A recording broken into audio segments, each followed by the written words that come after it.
Start.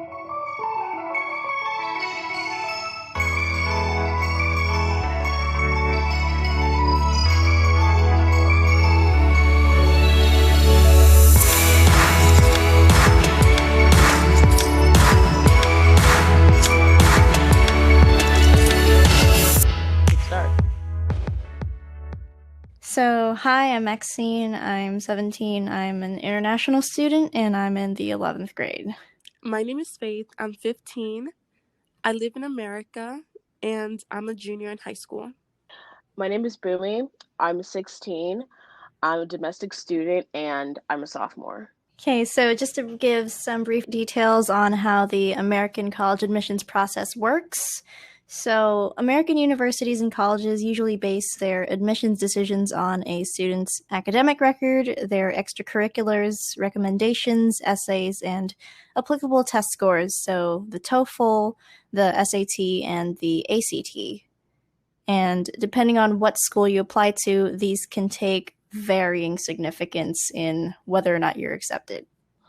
Now, correct me if I'm wrong, but I saw somewhere that the SAT or the ACT, depending on where you are in the US, counts for more. Like I think the ACT counts for more on the West Coast than it does like in New England and on the East Coast.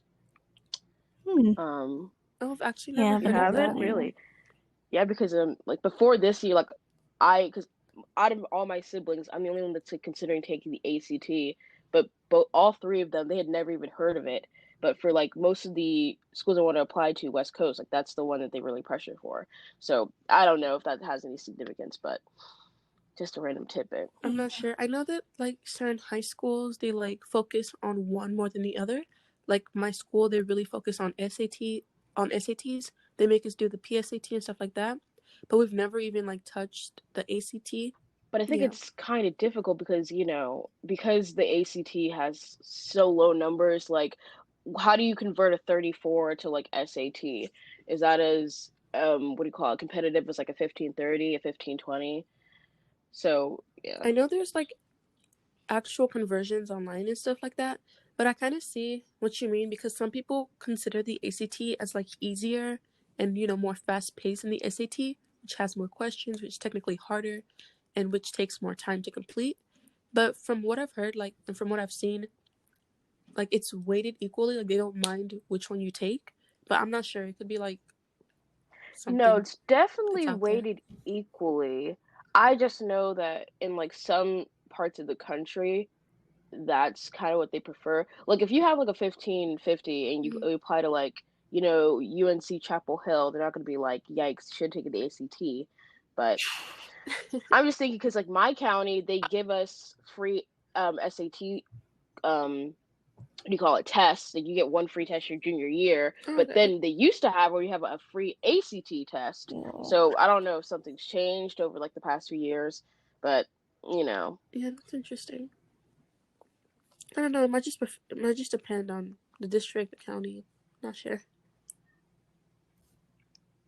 But yeah, but I guess because you both are juniors, thank God, I'm still a sophomore, so I kind of have a little bit of leeway here. But how do you guys feel?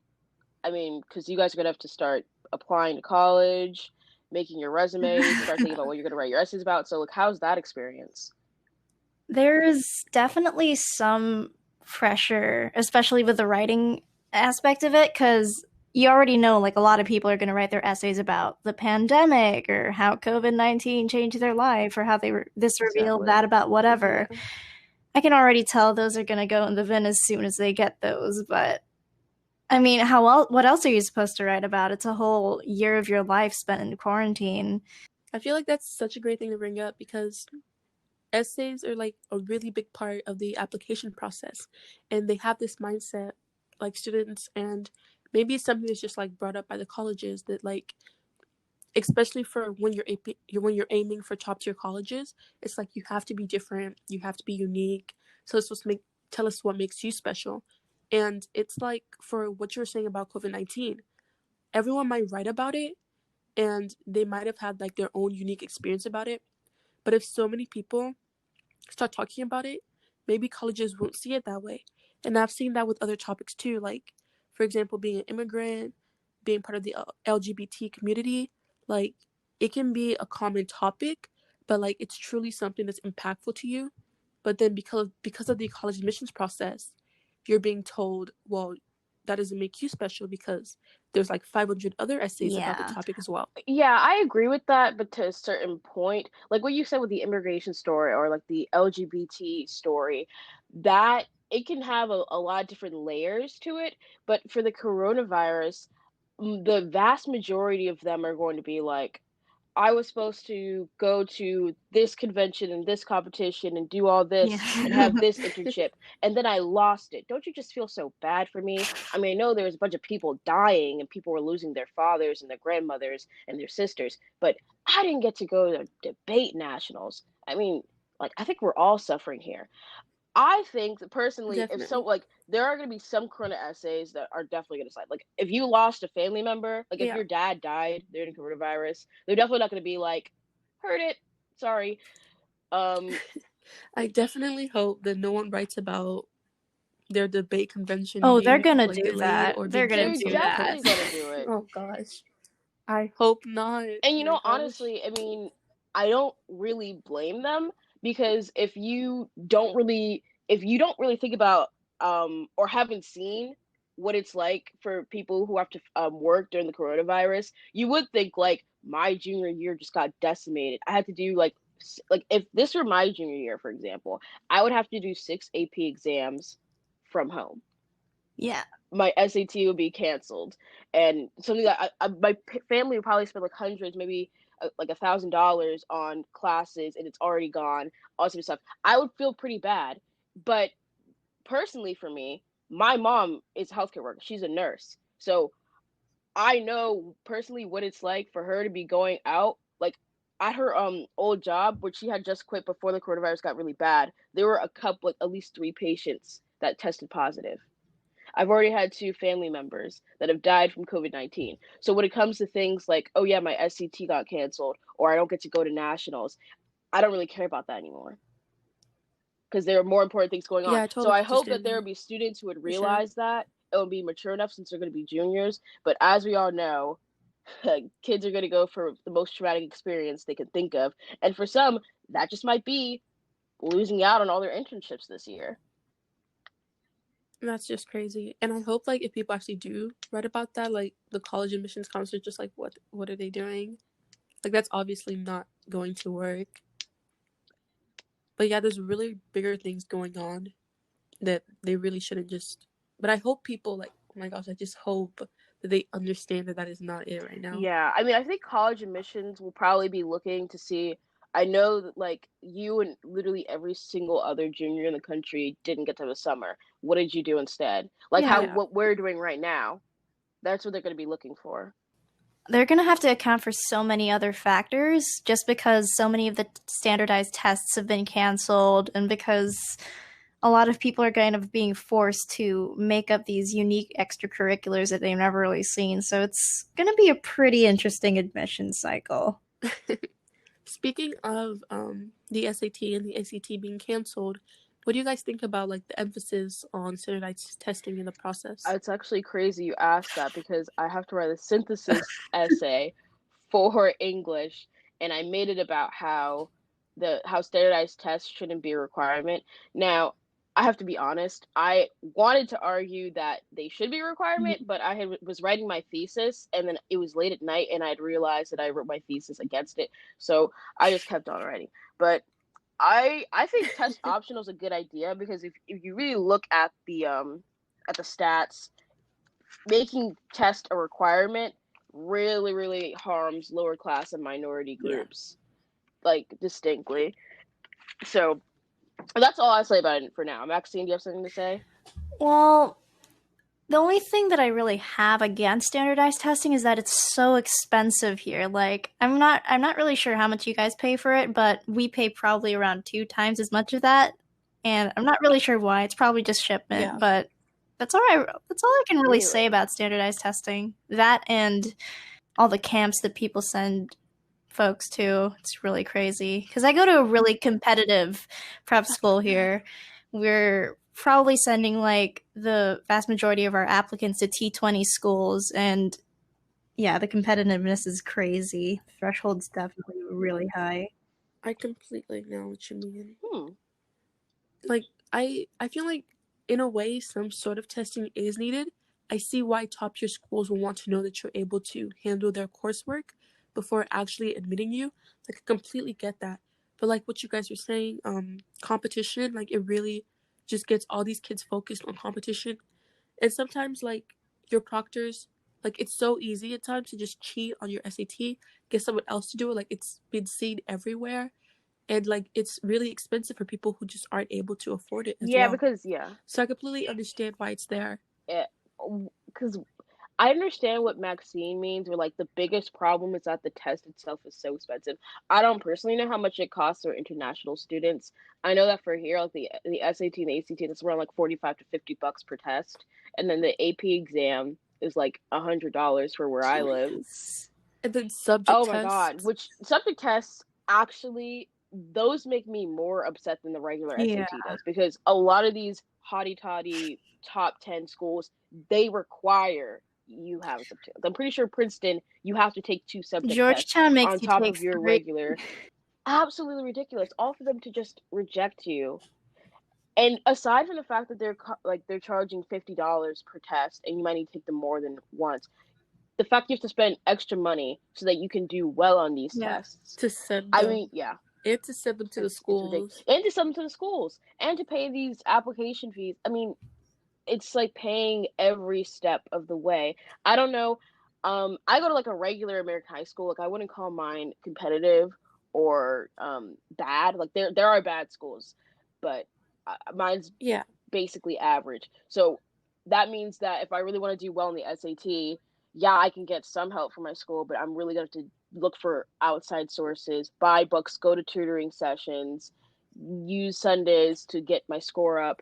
And the fact those can amount to thousands of dollars for a couple tests just to get into a good university, which is outlandish. Before I move on to like another topic I have relating to that, I hate how like people define themselves by their SAT score. Like, I see that in my school a lot. People are like, I got a 1600. Oh my gosh, you're so smart. And they feel like that's all that defines them. All they care about is their grades. All they care about is their SAT score. And I absolutely hate that. Like, it's just a test. It doesn't have to define you. Like, I was at a USC information session once, and they were like, all the SAT tells us is that you can do geometry and like sophomore level math. Like, it's not that big of a deal. But we still look at it because we need to know. The way that my teacher likes to frame it is that all the SAT really measures is how well you can take a standardized test on a random Saturday within 4 hours. Exactly. And that's exactly what my teacher said. Yeah, and it's weird because we see all these students that we have going to Brown or wherever, and we just remember like, oh, that's the 1580 kid. And it's like, okay, but what about them as a student? Oh, I don't know, but they got a 1580, so what matters? They got into Brown. Yeah. And then they look down on people. Like, some people even look down on people who don't have as high of a SAT score as them. And that's just like, what is, like, that's not even right. It's just a score. It doesn't define what they're going to be in the future. It doesn't define who they are as a person. Yeah, and the crazy thing is that when you, like, if you watch those How I Got Into the Ivy League videos, like, yeah, they can get a 1550.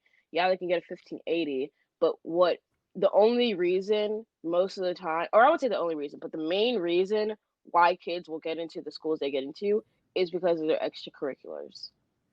That's really what it is. Unless you have, because I saw one girl where like she took 24 APs, she got 5s on all of them, and she got perfect scores on all her tests. Her extracurriculars weren't really there, but she got in, and I'm like, okay, if you got perfect scores on like 50 standardized tests, I mean, you basically already paid like a year's tuition. So I think you deserve it. But other than that, it's really your extracurriculars that carry you. And I wish that admissions officers and teachers and really any educational director would press that point. Because I come from it's a big country, but really small group of people that are actually viable candidates to these schools. So they make lists like on actual magazines of like, oh, these are the kids from these top high schools that went to these top colleges. And then they list their extracurriculars and they're all like, oh, they won the International Math Olympiad. It's all these crazy things. And that's what you really neglect. Like, sure, they got the stats, but what really got them in was they had this spike, like something that made their admissions officers just go, whoa, like get out of their seat. We gotta pitch this kid real hard at the committee meeting. And it's very hard for Yeah. international students too. That's the part that not a lot of people talk about. Unless you do a lot of research, it's really hard for international students. Especially if you need aid. I feel like Yeah, which actually, Maxine, that reminds me of another part about college admissions that really makes my blood boil, where you can do all you need to get in, and then they slap you with like 80,000 a year, 76,000 a year, no aid, and you just can't get in. Gosh. I like over the past couple months, I've been realizing that even if like God blessed me and I got into like any of my top schools, I probably won't be able to afford to go to them, which kind of makes it hard to Me keep, too. your morale up and be like, maybe you should go and finish this, and maybe you should go and do this, because I'm like, I can do mediocre and still get into my state school, which is a good school, but it's my state school. And I know you should you should never think like that. You should always do your best, but it's like when something that's out of your control is what's stopping you from going to a university, it really just messes you up inside. Yeah, I completely understand what you mean. Because this year I applied for a lot of summer programs, but like those are so expensive. Like at least like the cheapest you can find is like that isn't free is like $2,000. I can barely at find least. ones that are free. There's like honestly, 20,000. Oh gosh, they're just so expensive, and I had to apply for aid for each one of them. And I know, like I just know that like I'm not just even saying this, but like, I know if I didn't apply for aid, they probably would have let me in because they want that money, Do you guys get those emails from like Columbia and Brown and all those places saying, "Oh yeah, come to our summer experience thing," and then you look at the price tag and it's like $13,000. You're like, no. And even then, they have an initial application fee. Yeah, are like, you you crazy? I mean, a lot of those are like a money sink anyway. Like I know a lot of friends that went to like, well, I don't want to name drop anything, but and I can't really think of any names, but they would go to these prestigious universities and they would have these summer programs, and then they'd drop maybe like $3,000, and that'd be their experience. Like, what did you get out of it? I don't know, but I took pretty pictures at Columbia, so must have been worth something. My parents would never spend that much else money. I absolutely hate how there's just like so many people out there trying to take advantage that we're struggling throughout this process. Like, for example, I get so many messages from like consultations like, let us help you with your essays, let us help you study for your ACT, let us help you study for this, come to this summer program so you can look good on this resume for this college. And it's just like, why are so many people trying to drain us of our money? Oh god, yeah. There's this dude on Reddit that's charging like $10,000 for this essay revamping process for seniors, and it's really whack. You know, the problem is, it's that the college admissions process, it's a business. And when it's a business, we're the consumers, they're not really looking out for us. That's why I kind of feel like things like College Board, I mean, I guess they don't really have a monopoly in the process because the ACT exists. But for the most part, College Board almost has a monopoly on the college admissions process. And because it's a, what do you call it, like a commodity that we need. Like, we need to take these SAT scores because they're required to get into the school. They can basically charge us how much they want, however they want along the way, and we can't really do anything to stop it because there aren't really alternatives. They practically are a monopoly. Like, it's only SAT and ACT, and in my state, like SAT is like more significant. So definitely ACT and ACT, you get at least $1 million from us every single year. Where's the profit then? What are you doing? Where's it going to? I would love some of it back. Are you gonna pay for my tuition, or that's what's why up? I saw this one video where, did you guys see how like College Board said we surveyed 18%, we surveyed 18,000 students across the country, and 90% of them said that they wanted to take the AP exams. But over a million students around the country take AP scores. So, I mean, take AP exams. So 18,000 is less than 1.1% of students. And they use that survey to decide that we all have to take exams and that we can't get our money back. And I thought it was just such a cop out because there are, like, at least me, I'm privileged enough that if need be, I can take a test online. I don't really want to, but I can take a test online. But imagine Yeah. you live in inner city Detroit. Imagine you live in like Compton or like the slums of the Bronx, and you can't even afford to have Wi-Fi at your house half the time, and this test that you already need to get a waiver on because you're already lower class, they're basically saying, hey, this test that you need so that you can even be competitive at the schools you want to go to, yeah, try taking it online. We don't have internet connection. It just makes no sense to me. I know the College Board is like offering to like provide Wi-Fi in laptops, but there's no way that they're going to reach every single student who actually needs it. Like there's just no realistic way. And then also I heard that they were doing like a survey for how they wanted the AP exam for students. Like they asked like, do you guys want multiple choice or do you Yeah, want FRQs? And like all the students chose multiple choice, but they still gave us which makes FRQs. it feel like what was the So I'm point of just you like, giving us a choice if you already had your mindset? exactly. Like, were you just pretending I to just give find us this like all an really option or baffling what? because I'm used to the IB system, and I think our exams cost a lot less than how much your AP exams take. And we go for a Really? diploma. Y'all go for individual classes. We just take a lot of them like as a pack. Yeah. And yeah, I'm not really familiar with how it goes there, but it just sounds like a lot of work for just one AP exam score. It It's is crazy. honestly maddening. At my school, like I was saying before, like there's other options like dual credit and on ramps. But also with that prestige that these top tier schools have, they don't accept dual Mm. credit or they don't accept on ramps. For example, dual credit would be like Mm. taking a class from a community college, and then on ramps is taking a class at UT Austin in my state. But these top tier schools, they do not accept all the credit. So you can like spend your entire high school career taking on ramps and dual credit, but you'll have to go to. But if you do go to a top tier school, then like they don't care what you took. All they take is AP Honestly, exams. none of the Ivies take AP exams for credit Yeah, anyway. because they have a lot of Um, pride in themselves, and they're like, Yeah, to be we want to honest. educate our own students, so we're not Yeah, going to let you skip anything. You're getting the whole thing. yeah, yeah, I know that for the top yeah. for Like the you Ivies. I might have don't know what taken. it's like for a lot of the other top 10 or top 20 schools, but you know, it's still crazy. I think it's the same. Like you might have taken 24 AP exams, but at most they're gonna take like maybe two that actually fit what they're going like their curriculum, and they might still want you to relearn and to relearn what they're actually having for you. So you might take all this, but honestly, it's just for the It's just transcript. for It's just you're for right. that process, that single process to get you into the school, and then you just start over. You do the same work, and you keep going, and you just spend your entire life, and then maybe you go to grad school. You have to repeat the process again, which is great. That's just great, you know? Yeah, and they wonder why like most adult Americans are hundreds of thousands of dollars in debt. It's Especially for people who want to go to pre law or pre med. They're Jeez. like, I know, like, I know my friends, they're like, I'm going to go to community college or I'm only going to go somewhere where I don't have to pay for undergrad because I literally still have grad school to pay for. I have my residency to pay for. I have all of that to pay for.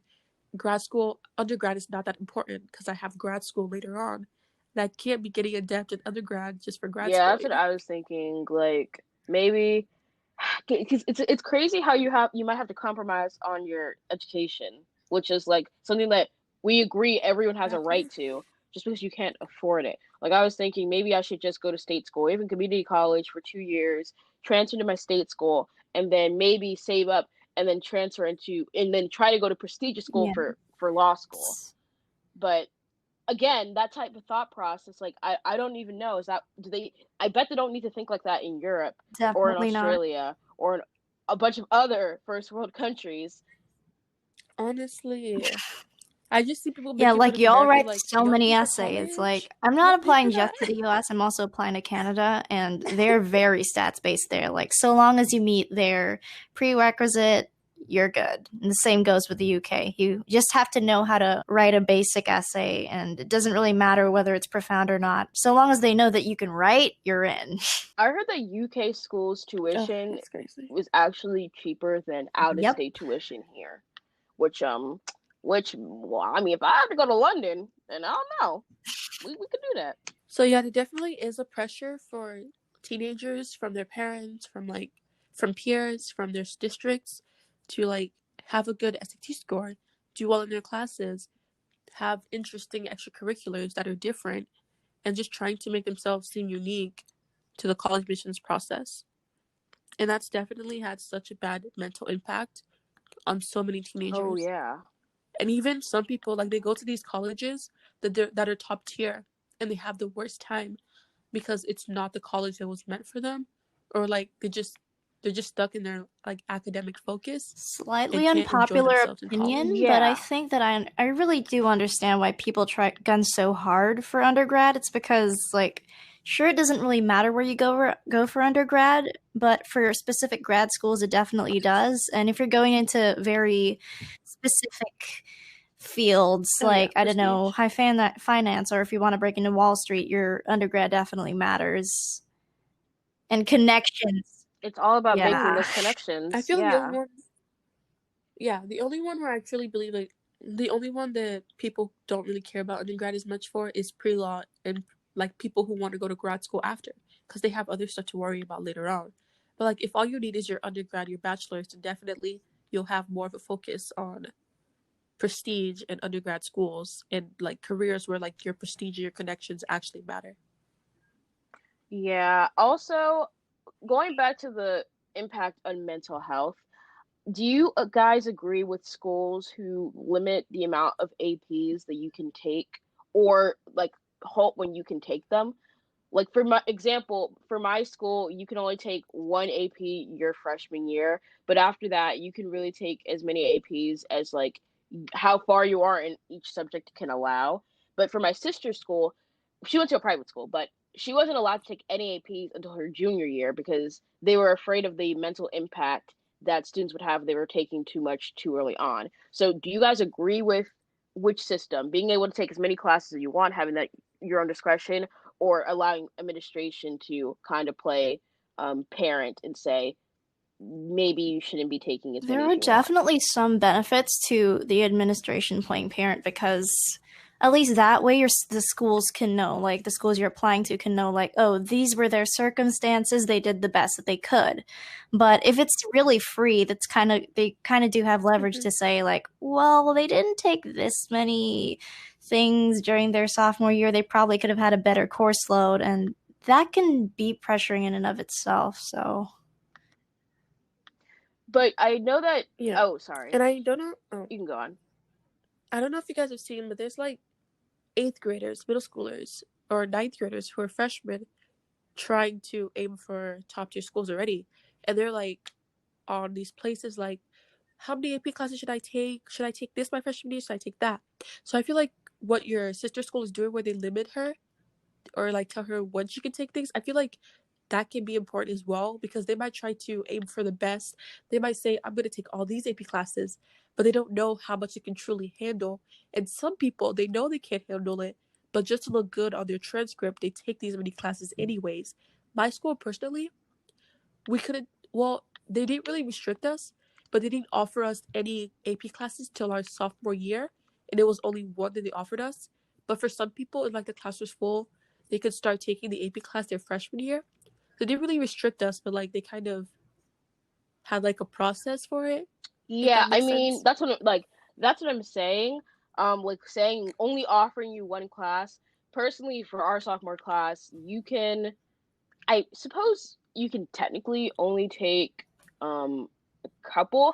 I'm in a unique situation where like I was already advanced in math, so I was already taking like a couple higher grades up in math, so I can take those higher math classes. Yeah. But that's not going to be the same for everyone, right? But I know that admissions officers, if your school has those requirements where you can only take a certain AP, or you were only allowed to take APs junior year, they know that and they take that into account. They don't hold that against you. They just look to see if you take the hardest workload that your school offered. Same way with schools that don't have APs at all. Yeah. They're not going to say, well, you didn't take any. They're going to be like, well, I mean, what were you supposed to do? You didn't have the class. But I think, well, obviously, I'd be pretty upset if I didn't get to take APs, because I know for out of state, I mean, for top 10 schools, it might not matter. But for University of Maryland, my state school, you could get a lot of credit if you have AP exams. When we're freshmen and sophomores, we just don't get any honors classes at all. We just have the standard core school curriculum. And then when we go into 11th and 12th grade, we kind of have some leeway, but we still have to take one math, one humanities subject, one science, etc. And so there's definitely freedom, but at the same time, it's like, remember that you're still trying to get this IB diploma. So if anything, it doesn't really matter what you take, so long as you get the diploma, they'll know the rigor of the curriculum you're taking. How many of us have watched like these really long reaction videos or, stuff like that? I feel like everyone has done that at least a couple times during the college admissions process. Like just looking into their admission files and stuff like that. I find the ones that are looking into the admissions files really useful because, I mean, a lot of the people that do get accepted kind of act like they know why they got accepted, but they're not their admissions officer. They can't tell you anything. I would honestly say the opposite, which is what makes them so annoying. A lot of the people, they say, like, I'm definitely not going to get in. There's no way. And then when you look at their stats video, it's just like, how could you not get in? But it's really interesting to see, like, the specific reasons why. Like, because you already know people are going to apply with super great stats, but it's fun to see, like, what in the admissions officer's eyes made them stand out. Yeah, usually when I watch the videos, I'm looking out for the extracurriculars because, anyone can get a good score on the SAT and a 4.0, but it's like what you did during high school that matters. But I feel like that's what makes it, the whole thing is just really toxic because it just forces you to size up to these people. And, you can't expect to be like exactly like somebody who got into all 8 Ivies. Yeah. When I first watched a admissions file episode, like what I got from it was like the way the colleges grade you in a sort, like the way they rank your extracurriculars, your stats, your letters of recommendation. Like I didn't know about their 1 to 6 rubric kind of. That was something that I found really interesting. Personally, the thing that I learned the most is about how you guys heard about yield percentage for universities, how universities will reject you if they think that you're too good for the school because they think that you won't go. Yield protection, I think. Yeah. I've heard that as well, that they try to admit the people who they know for sure they would attend the school. Okay, so speaking of admissions, what do you guys think about affirmative action and how has that impacted your admissions experience? Do you want to give like a definition of affirmative action in case somebody doesn't know? What I see it as is like taking somebody's socioeconomic and minority status into consideration while making your college admissions decision. So yeah, that's kind of how I see it as. I kind of just see it as being as holistic in your review as possible, taking into account these factors that otherwise would have weeded out very strong applicants just because they happen to come from certain backgrounds. Definitely. In a way, I feel like how much affirmative action truly is happening. Because if you look at a lot of our schools that aren't HBCUs, their percentages are pretty whack. Like 52, like I was looking at USC's freshman file, their freshman profile, and it was like at least like 52% white, like 9% African American, and then ongoing like really less. And I'm like, how much affirmative action truly is happening? And I feel like there needs to be a little bit more because that's a little bit off. And I think what people really like blow up is like whenever it does happen, a lot of people will just immediately go to attack like, oh, the only reason you got in was because of X or Y, and I was this and this, and that's the reason why I didn't get in. And I'm like, well, if you're making up reasons like that, then you probably showed that in your essays, and that's probably why they didn't accept you. Exactly. They're all like, you're a underrepresented minority, you're low income, you have more advantages, you have a spike. And I'm like, Yeah. do you see these percentages? It's actually funny because like right before the quarantine hit, we were covering affirmative action in AP Gov, and let's just say my predominantly white class was not in favor of it. Um, Oh Mm. my a gosh. lot of the arguments that I hear when it comes to affirmative action, for people who don't want to seem racist, is that they say that it shouldn't be based on race, it should be based on class, which Mm. is good on paper until you think about the fact that race is intricately connected to class. Yeah. So that if you are Latino or Black, you are statistically more likely to be poor. And if you just put all poor people in the same place, of course, white people are going to outnumber them Yeah. because they outnumber everyone. So that's why affirmative action can't work that way. But like when you see people, those applicants who get in on stats that wouldn't really get in anywhere else, that it isn't Mm. because they're just Black. It's because they're probably going to be Black or Latino, and they're probably going to come from a very, very destitute background. Like, take for example, I don't know about Faith's background, but I'll just say mine. Like, I'm African American, I'm Nigerian, but like, I've never had to worry about where my next meal is coming from. I'm middle class. I've never had to worry about, are we gonna have hot water? And both my parents went to college, both my siblings went to college. Admissions colleges are gonna see that, and you're not gonna give me the same basically size up as maybe a kid from like inner city New York or Detroit who Mhm. doesn't have a father, mom works 2 jobs, has a bunch of different siblings need to be taken care for. We're just not going to be on the same platform. And that's what a lot of people, when they think about affirmative action, they don't think about. They just think if you're Black or if you're Latino, you're poor and they're going to give you a size up. But they're not. They're not going to help the upper class. They're not going to help the rich. And that's why affirmative action, in my opinion, works. It's already been basically bonked down after years and years of legislation and Supreme Court cases.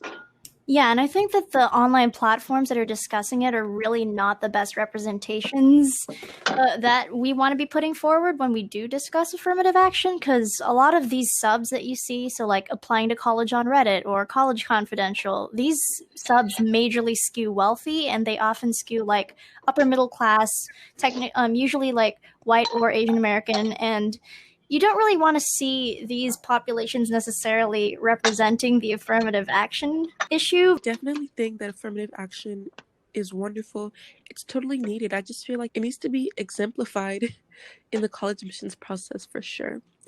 Because I see a lot of schools who probably aren't doing affirmative action as much as they should be, seeing that their ratios for race sickness is totally different. But at the same time, you can wonder like how many people from these individual races are applying to their schools. Mm. Yeah, I guess Grace. I mean, not Grace. Faith. I never thought about it like that before because, like, until recently, I grew up going to predominantly Black schools. Like, I'm from Baltimore, so and like, unfortunately, how it is in this country when you go to a school that in a predominantly Black district, it's not as good as otherwise. In fact, that's the reason why I had to move from my hometown. And the kids that I grew up with, they would have never imagined applying to places like Vanderbilt or MIT Mm. or Yeah. Harvard. And that's part of the problem because most of these kids that could be good, could be intelligent, could have this intellect that could be exemplified by going to these top institutions. Yeah. They don't even have the opportunity. And so the few kids that do make it out, the few kids that do say I'm going to apply to these top institutions, if they have the luck of getting in, they're immediately told that it wasn't based on their merits. So it's a cycle of basically putting down minorities. And then you wonder, on top of the fact that you're not being admitted, you wonder why these minority groups don't even make up 10% of the schools they apply Mm. to. Completely. I feel like a lot of people in my community who are African American or considered underrepresented minorities, and even low income people in general, never truly consider going to top tier schools or these schools that cost a lot because of their finances, because it just never isn't something that is like common to them. Like it's not even their fault that they don't know about these schools. So I definitely feel like I'm wondering like how many people actually do apply to the schools. But even then, if it's so little, why do they only constitute a small percent? Yeah, which, that begs the question, what do you guys think about Questbridge? I applied to Okay. their college prep program, so I know a bit about it, and I have a couple of friends who received a scholarship as well. Faith, you want to explain a little bit about what it is and what it's about? Yeah, so Questbridge is kind of like helping low-income people. I believe like their cutoff was 65,000 for a family of four. Hmm. So you basically apply, you rank your colleges, and they basically pay for you can apply to as many colleges as you want through Questbridge. It's like a different application for Common App kind of. Then if you're a finalist, then they pay for your entire tuition. Yeah, you have to match with the school to get the full tuition. Like, yeah, and you'll see a lot of minorities on these college reaction videos. They actually match through Questbridge. So they'll be like, my number one Yeah. school was Princeton. I matched, and that means Princeton picked them. Princeton was saying, I'm willing to pay all your tuition for you to go. And when you look at these videos, a lot of the times, these are the ones that'll have the harshest criticisms when it comes to affirmative action because they're not taking into account the income part. $65,000 for a family of four, depending on where you live in the country, is either middle class, lower middle class, or like stagnantly low middle class. Like in the state of Maryland, which it's very expensive to live in Maryland, $65,000 would not help you a lot raising a family of four. And when you think about these kids who, despite all those odds, they probably had to work a job to support their family, they had other siblings, they were still able to get into these schools. People who are butthurt about the fact that they didn't get into their choice schools don't have the empathy to think about that. And then they just go on and they make these comments, and it's just damaging to those who did the hard work. And I really am trying to wonder how we can resolve that culturally instead of just blaming things on, basically reverse racism is what the reason why I didn't get in. If anyone's interested in Questbridge, please make sure to look it up or even ask any of us. But I definitely agree with what you're saying. Like, have you even considered why they need so many resources? A lot of And low income Americans don't even understand like the college admissions process. They don't even know exactly. that like how to send in the SATs, AP exam. They can't even pay for it even. I've definitely been on the other side of this because I'm basically a sponsored international student at the international school that I'm going to right now. And so I'm like the class difference between me and most of the kids that I go to school with is pretty crazy. Like most international students do have to worry about these things and they have to grasp at the very few scholarships that they do have afforded to them. But a lot of the kids that I do go to school with, like they can pay these tuitions without even like taking a second glance at them. And when they don't get accepted, they definitely do target like, oh, these minorities that are going through these processes in the United States. And I understand why the United States isn't prioritizing us international applicants. I might be one of the few people that are going to say that. But yeah, I'm just not really fond of how my peers have been dealing with the issue. But aren't you a U.S. citizen? You just go to school No, internationally. I'm not. I was born and raised in the Oh, Philippines. you're Yeah. not? Oh, well, yeah, it's difficult. But I think everywhere for international students, not just the U.S., it's really hard. Even though nowhere compares to the U.S. when it comes to tuition. Like I've been looking at tuition costs in Canada and in England because I've like seriously considered not going to school in the U.S. And some of these top tier schools in England have lower out of country tuition rates than my state school, which is pretty insane when you think about it. It shouldn't be that way. Definitely. I'm just wondering where a lot of that money is going because I still don't really find myself the most familiar with the American admissions process. Trust me, we have no idea where the money's going either. Like $25,000 for me to go to like the school up the street doesn't really make any sense. So imagine kids who are spending like $80,000 to go to USC. Oh my god. Oh my gosh, it's absolutely crazy. I was reading something, I'm not sure what it was, but it was something like most kids in top tier schools, like 50%, about there, maybe like 30 to 50. Some of them don't even pay for tuition. Like, they have financial aid that covers most of it. And you guys have heard that, some top tier schools can be less expensive than your state school, which can be true depending on how much financial aid that you receive. So I've also seen that because most top tier schools, they usually already have some type of funding. They don't even really need your tuition to some extent. But yeah, I've definitely seen that around a lot. Like, obviously, some top tier schools. Oh, for example, Stanford. Like, Yeah, if I you was about to have, say yeah, like if you have like, I forgot how much it was, like less than 120. 125,000. Yes, I was like early decision. Yeah, but that's where it gets kind of dicey because it depends on what school you apply to. Yeah. Now, I'm not going to Yeah. complain because like in my particular situation, I'm been blessed that my family is like really financially stable. But that also means that I don't really qualify even for those type of schools like Stanford where it's a very kind of a high bar. Like that makes for a lot of middle class families that if they were able to get into Stanford, they wouldn't have to worry about college. My family is qualified for Mm. that either, and so I'm in the that catch-22 situation where my family makes enough that they can send me to college, but not enough that they could be spending $70,000 a year Yeah. to send me to Yeah. school. But that's how much that these schools charge because the schools get to decide what need based is for your particular situation, which Mm-hmm. I feel like isn't I mean, I understand why they do it that way because if everyone gets inside of how much need based they are, everyone's going to want full tuition. But when the school says, "Oh, you have a family of four, but you make $200,000," oh, okay, you're going to pay full tuition. But they're not taking into account, okay, well, my parents just lost their job, or my dad's about to retire, and I have like three other siblings that are in university as well. So that $200,000 might seem like a lot, but in actuality, it's being strained a Yeah. bit, right? And not a lot of institutions are able to take that into I account. used to think that the way people saw the admissions process is a bit too cynical, but now that I'm nearing it, it seems a lot more realistic to see that way. Like when you do apply to one of those top tier schools, you really have to remember that it's all a game and that like 50% of the slots are going to go to the rich prep school kids.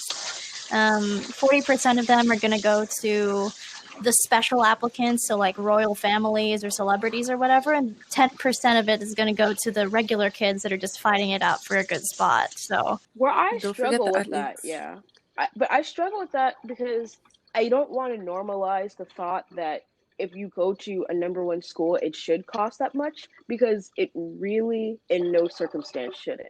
Oxford University, which I'm pretty sure is the number one university in the world, that's above Harvard, only cost around 19,000 pounds for in-state students, which is around like 30,000.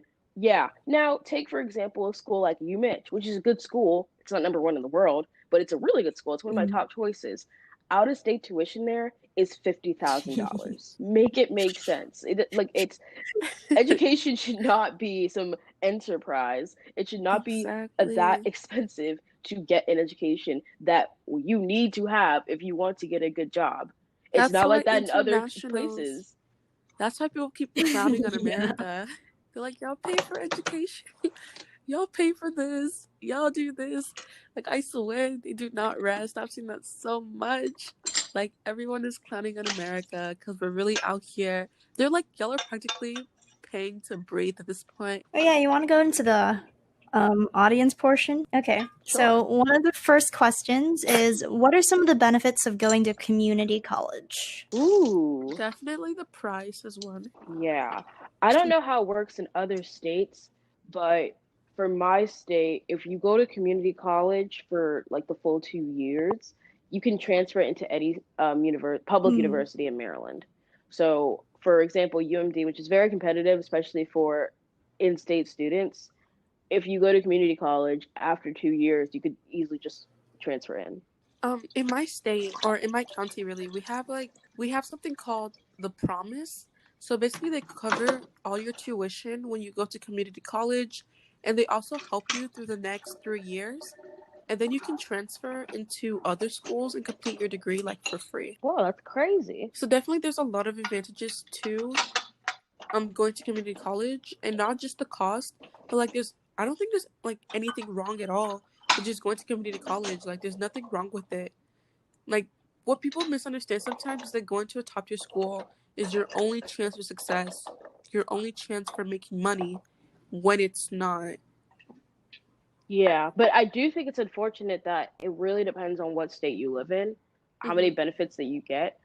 But there's nothing to be ashamed of going to community college. It's Yeah. usually a better Mhm. financial choice, and honestly, some people they can start going to community college when they're in high school, and it just helps you get a lot more credits that you need. And the next question is, how do I choose which college is best for me? Oh, I'm a master at this. Like, just researching colleges is just so fun. You have to really look into everything. Like, I am so picky when it comes to colleges I apply to. Like, some people have like 20 schools, 40 schools. Like, no, your girl is decisive, okay? Like, I really look into like the boarding, the rooms. Like, I cannot stay in like a ugly campus either. Like, that's something I really look at a lot. The food, whether it's a Mhm. city or not, the class sizes, Yeah. the state. Like, I am not applying to any cold states. No, Oh, I thought you were gonna say no No. southern states. I was like, oh, no. I'm I'm only applying to one school in Texas as well. Like, I do Mm. not want to stay in Texas. But yeah, yeah, those are a couple of the factors I look into. What about you definitely guys? cost Cost is is number Oh one yeah. from in my book. But I definitely won't go to like the Right. cheapest university just because Mm. it's cheap. Like one time I googled what university has the biggest dorms. It was Mm. Rice, by the way, and I was Oh like, yeah. that's interesting. Definitely going on my list. Just like the entire vibe of the campus. Because I know Rice has a big dorm rooms, but like Rice vibe, like I'm just like, I'm not feeling your vibe, Rice. You're off my list. I kind of want to live in Texas though. They have very cheap Oh, house everybody wants to live in prices. Texas till you Yeah, I have a actually bunch live of in family in Texas. Texas. I don't think I'd want to just be surrounded by African Americans or people of color just like all the time. So I definitely say that I'm not going to apply to HBCU just because it's not for me, Fair. not the vibe Totally I'm looking valid. for. hmm Yeah, But I my totally struggle. think Yeah, people should, if they're into that and if they really want to connect more with their heritage, with other people. Yeah, I'm definitely down for it. yeah, my struggle is that like when you go to a predominantly white school, hmm like the type that I have is the type where like I'll be the only black person in my class, so it's pretty stagnant. And you kind of feel disillusioned, and that's why I think like there are some HBCUs that are really like high quality, like Howard, hmm for Yeah. example, ones that like anyone want to go to. But I also have that same struggle because as like like a first generation African, it is different from being African Mm. American. Not a lot of people understand that, but it is different from being African American. And Yes. there's not a lot of schools that are fully African first gen, of course. Um, so, but I feel like there are merits to the communities that you can form, giving going to an HBCU. So that's why I would implore anyone who's listening that would like to apply, give it a shot. Definitely. Yeah. So I was born in Africa, and then I was born in Nigeria. Then I moved here when I was little. But like I've definitely seen like videos of a lot of African people or African Americans or just underrepresented minorities in general that go to predominantly white schools, and they talk about being the only, minority in their Hmm. class, the struggles they go through, but even some of the advantages they get by being the only minority. I've heard this one thing where they're like, so they were looking for people to go to a trip, right? And I was the only black person, so they wanted a little diversity. And I was like, oh my gosh. But I'm also seeing, like, for example, Stanford, they have a house just for Africans and African Americans. They have communities there, they have clubs and stuff like that. So even if you do go to a predominantly white school, there are ways to feel less lonely Mm. with yourself and less lonely with who you are and your race and everything. But I definitely do see the benefit of going to a HBCU, having that community 100%, being It completely definitely, people around yeah, you. it definitely still depends on what school you go to because I've watched hmm videos from black students at Princeton who say like, and Princeton's rumored to be a lot more conservative than the Yeah, other Ivies, who they say that like it's very disparaging because they only make up such a small gotcha. percentile of the student Yeah. body. And it's, I mean, it's crazy. And that's why I feel like even if you have those communities, I'm pretty sure they do have like a college only dorm or like a college only study area. It's like, okay, but you like basically you know everyone because it's so small. Hmm. Yeah, definitely do research your schools, because one of the reasons that I don't want to apply to Texas schools is like there's so much Mm. racial violence that happens in some of these schools that I've heard about or seen, and I'm just like, I'm ready to leave. So definitely do research your schools. Like, make sure like the people who are like you in those schools are having a good time as well. You know, honestly, and this is gonna be like my final point. Honestly, part of the reason why I've been considering applying to schools in the UK is Hmm. because one, like a lot of other Nigerians, I have a lot of family there. Like other than the US and obviously Yeah. Nigeria, most of my family lives in London and all around England. And a lot of most of the black people that live in Europe are first gen because that's where like people move. If they don't move to the US, they move there. So I'm just like if I want that experience where it's Africans, not African Americans, that unique Hmm. state of being black, going to Europe for school is an interesting decision to accomplish that. And on that note, last question. How do you deal with stress and mental health during the college admissions process? There's a lot. Like, even after the college admissions process, there's like Doug syndrome and all of that.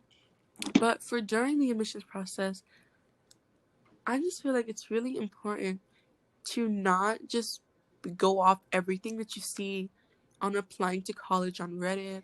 Like, don't completely base how successful you'll do in the college admissions process or how much of a good person you are. Just make sure to remember that it's different for everybody.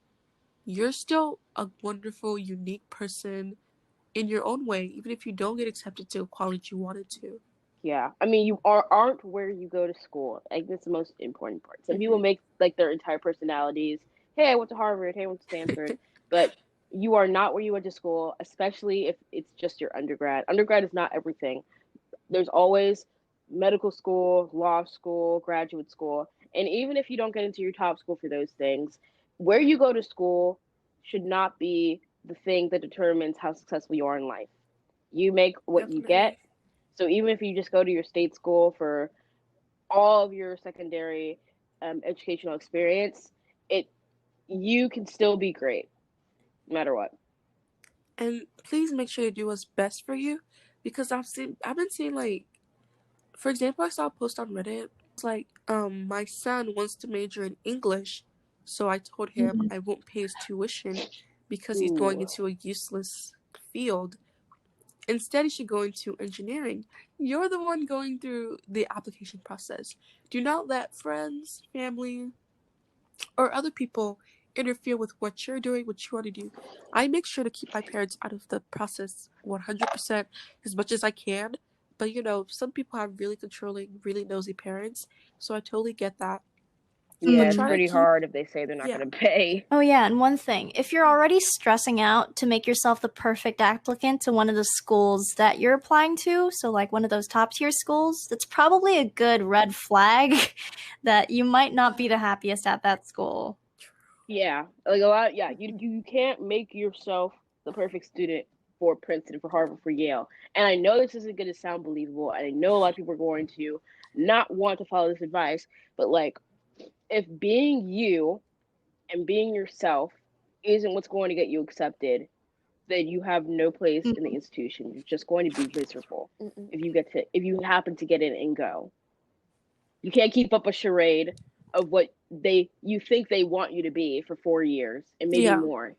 You got to go to the place that accepts you for Yeah. who you are, and that is the best fit for you. exactly. And as much as you're trying to look like a perfect student, there's so many other applicants doing the same thing, to the point where, like, oh, people are like, oh, I'm going to join MUN, I'm going to join NHS, I'm going to join student council. But you're basically defeating the very thing that you're trying to overcome. Like, if you just do all these things that you think will make you look special, imagine everybody else thinking the same thing. And then it just kind of backfires on you in your own way. Just do you, go to the school that wants you, do what you want to do what's best for you, regardless of what school you're trying to apply to. Because you might try to be fitting this perfect engineering student, but doing what you love is what's going to make you stand out. But for more like technical resources and stuff, I like using College Vine a lot, but also don't let it influence you way too much, and don't let it like get you into like ranking your activities, ranking how well you do personally. But it's a good tool for like talking to other students, reviewing your essays and stuff like that. I would also add on to that, depending on what your major is, on a lot of these different Reddit boards and college confidentials, the students are STEM based, which makes it very hard if you're like me and you don't want to go into STEM. So my advice to students who want to go into the humanities, who want to go into social studies and things like that, find resources and opportunities in your community that'll help you explore that field. Like, for example, if you want to become a law student, if you're like 15 or 16 years old, you don't actually know anything that comes to being a lawyer or the opportunities you can have with a law degree, unless you do something like mock trial or youth in government. But that's only a small percentage. Look for opportunities in your community that allows you to explore things in your field. And if you're in a unique situation where you're not able to do that, maybe you have to work to support your family, things like that, study and study and study, because you want to explore your potential passions, what you might be doing for the rest of your life. Remember, it's never bad to be too And ambitious, making your but own always know your limit. opportunities is also really Whatever important. you do is fine. Yeah, be a trendsetter. Like, a before I went to my teams. school, right now, they didn't have a speech and debate EC at all, so I had to found the Speech and Debate Society at my school. So stuff like that, just look for things that you can do, things that haven't been done yet, just go for it. Yeah, and also a point that people don't really talk about is that when you want to start things, do not try to be a lone wolf. A lot of kids, they think, I'm going to start this, I'm going to start that, I'm going to be this, I'm going to be the president of all these different clubs. And usually, if you try to make all these different things but you want to do it by yourself, it's going to fail. Like Maxine said, I also did that. There was no mock trial at my school, but I knew that I was interested in law. But I knew mock trial was the type of thing you could not be doing by yourself. You need a team. So I got with my friends. I went to one of my favorite teachers, and I said, hey, we're all in this together. We're ready to do all the paperwork, all the stuff to get it done. You have to use your resources, and you need to use other people. You always got to know when to ask for help. Yes. Definitely agree with that.